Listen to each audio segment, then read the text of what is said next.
नागरिक बंधू भगिनी, अधिकारी वर्ग, सेवक आणि पत्रकार बांधवांना भारतीय स्वातंत्र्याच्या 78व्या स्वातंत्र्य दिनाच्या मनपूर्वक शुभेच्छा देते। स्वातंत्र्य दिनाचा उत्सव आपल्या सर्वांसाठी मोठा आनंद सोहळा असतो। हे स्वातंत्र्य आपल्याला देशाच्या स्वातंत्र्य लढ्यातील अनेक वीरांच्या बलिदान आणि त्यागातून मिळाले आहे। देशाच्या स्वातंत्र्य संग्रामात सोलापूरचे योगदान अत्यंत महत्त्वाचे आहे। येथील अनेक स्वातंत्र्य सैनिकांनी देशासाठी प्राणांची आहुती दिली आहे। संपूर्ण देश पारतंत्र्यात असतानाही 4 दिवसांचे स्वातंत्र्य उपभोगण्याचे भाग्य ज्या 4 हुतात्म्यांच्या बलिदानामुळे सोलापूरला मिळाले ते आपण कधी विसरू शकत नाही। मी इथे नमूद करू इच्छिते, देगलूर सोलापूर समांतर जलवाहिनी प्रकल्पाच्या कामासाठीचा नियमित आढावा घेऊन हे काम वेळेत पूर्ण होईल याबाबत पाठपुरावा करण्यात येत असतो। आतापर्यंत उजनी धरणातील जागेचं 73% काम पूर्ण झालं आहे आणि एकूण 110 किलोमीटर घालण्यात येणाऱ्या पाईपलाईनपैकी 98 किलोमीटरची पाईपलाईन अंतरण झाली आहे आणि 50 किलोमीटरचे हायड्रॉलिक टेस्टिंग पूर्ण झाले आहे। नोव्हेंबर 2024 पूर्वी हे काम पूर्ण करण्याचा आमचा कसोशीने प्रयत्न आहे। शहरातील पाणी पुरवठा आणि ड्रेनेज पायाभूत सुविधांच्या अंतर्गत केंद्र सरकारच्या अमृत योजनेमध्ये एकूण आजपर्यंत 246 किलोमीटरची ड्रेनेज लाईन टाकण्यात आली असून देसाई नगर येथे 270 सांडपाणी प्रक्रिया केंद्राचे काम अंतिम टप्प्यात आहे। हा प्रकल्प ऑक्टोबर 2024 पर्यंत पूर्ण करण्यात येणार आहे।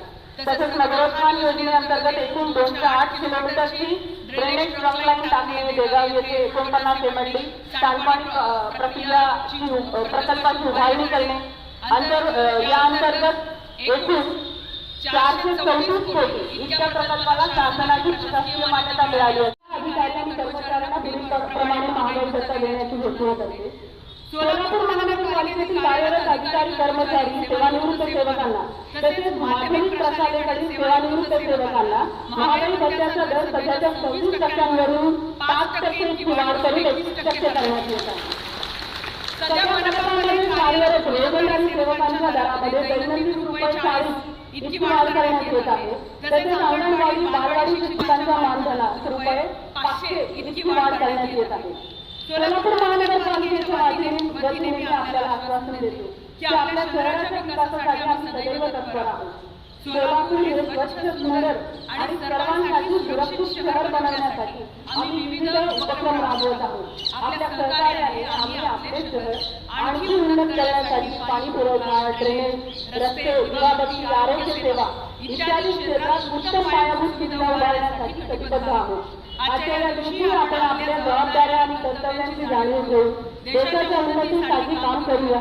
स्वातंत्र्य हे फक्त अधिकार नाही तर मोठे कर्तव्यही आहे। आपल्या भावी पिढीला उज्ज्वल भविष्य देण्यासाठी आपण एकत्रित प्रयत्न करूया। आपण सर्वजण एकत्रितपणे काम करून आपल्या सामूहिक प्रयत्नातून आपल्याला सोलापूर शहराला एक स्वच्छ, सुंदर आणि आदर्श शहर बनवूया। धन्यवाद। जय हिंद, जय महाराष्ट्र। जास्तीत जास्त लाभ देण्याचा प्रयत्न आम्ही प्रशासकीय स्तरावर प्रत्यक्षपणे करत आहोत। या प्रयत्नांचा भाग म्हणून गेल्या 2 दिवसांपूर्वी मनपाच्या सुमारे 360 सेवानिवृत्त कर्मचाऱ्यांना 7,07,00,000 अधिकृत देते, तर परिवहन विभागाच्या एकूण 52 सेवानिवृत्त कर्मचाऱ्यांना ₹31,00,000 पल्स दानाचे वितरण करण्यात आले आहे।